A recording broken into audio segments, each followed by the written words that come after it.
Hello everyone. ಇವತ್ತು ನಾವು ನಮ್ಮ ಊರಿಗೆ ಹೋಗಬೇಕಾಗಿತ್ತು. ಹಾಗೆಯೇ ನನ್ನ ಮಗಳು ಸ್ಕೂಲ್ನಲ್ಲಿ ಬುಕ್ಸು ಮತ್ತು ಯೂನಿಫಾರ್ಮ್ ಸಹ ಡಿಸ್ಟ್ರಿಬ್ಯೂಟ್ ಮಾಡ್ತಾಯಿದ್ರು. ಅದನ್ನು ಕಲೆಕ್ಟ್ ಮಾಡ್ಕೋಬೇಕಾಗಿತ್ತು. ನಮ್ಮ ಮನೆಯವ್ರು ರೆಡಿ ಆಗೋಷ್ಟರಲ್ಲಿ ನಾನು ನನ್ನ ಮಗಳು ಹೋಗಿ ಬುಕ್ಸ್ನ ಕಲೆಕ್ಟ್ ಮಾಡ್ಕೊಂಬಂದ್ವಿ.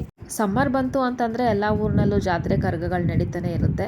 ಹಾಗೆಯೇ ಇವತ್ತು ನಮ್ಮ ಊರಿನಲ್ಲಿ ಮಾರಿ ಜಾತ್ರೆ ಇದೆ. ಪೂಜೆಗೆ ಬೇಕಾಗಿರುವಂಥ ಐಟಮ್ಸ್ನೆಲ್ಲ ನೆನ್ನೆನೇ ತೊಗೊಂಡು ಇಟ್ಕೊಂಡಿದ್ದೆ ನಾನು. ಆದರೆ ಹೂವು ಒಂದು ತೊಗೊಂಡಿರಲಿಲ್ಲ. ದಾರಿಲಿ ಹೋಗ್ತಾ ಹಾಗೆಯೇ ಹೂವನ್ನ ತೊಗೊಂಡು ನಾವು ಹೊರಟ್ವಿ. ನಾವು ಊರನ್ನ ತಲುಪೋ ಅಷ್ಟರಲ್ಲಿ ದೇವ್ರುಗಳನ್ನೆಲ್ಲ ಊರೊಳಗಡೆ ಕರ್ಕೊಬಂದಿದ್ರು.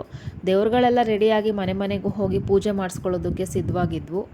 ಪ್ರತಿ ವರ್ಷವೂ ಮಾರಿ ಹಬ್ಬನ ಮಾಡೋದ್ರಿಂದ ಊರಿನ ಜನಗಳಿಗೆ ಯಾವುದೇ ರೀತಿಯ ರೋಗ ರುಜಿನಗಳು ಬರಲ್ಲ, ಮಳೆ ಬೆಳೆ ಚೆನ್ನಾಗಾಗುತ್ತೆ, ಊರಿಗೆ ಒಳ್ಳೆಯದಾಗುತ್ತೆ ಅನ್ನೋದು ನಮ್ಮ ಹಿರಿಯರ ನಂಬಿಕೆ. ಅದೇ ರೀತಿ ಪ್ರತಿ ವರ್ಷವೂ ಈ ರೀತಿ ಮಾರಿ ಹಬ್ಬನ ಮಾಡ್ಕೊಂಡು ಬಂದಿದ್ದಾರೆ.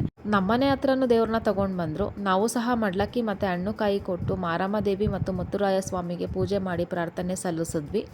ಮಧ್ಯಾಹ್ನದ ಊಟ ಮುಗಿಸ್ಕೊಂಡು ಪಕ್ಕದೂರಲ್ಲೇ ಇರೋವಂಥ ನಮ್ಮ ಮನೆ ದೇವರಾಗಿರೋ ಕಾಲಭೈರವೇಶ್ವರನ ಗುಡಿಗೆ ಹೋದ್ವಿ. ಅಲ್ಲಿ ತಾಯಿ ಸ್ತಂಭಾಂಬಿಕೆ ಮತ್ತು ನಮ್ಮಪ್ಪ ಭೈರವನ ದರ್ಶನ ಮಾಡಿದ್ವಿ.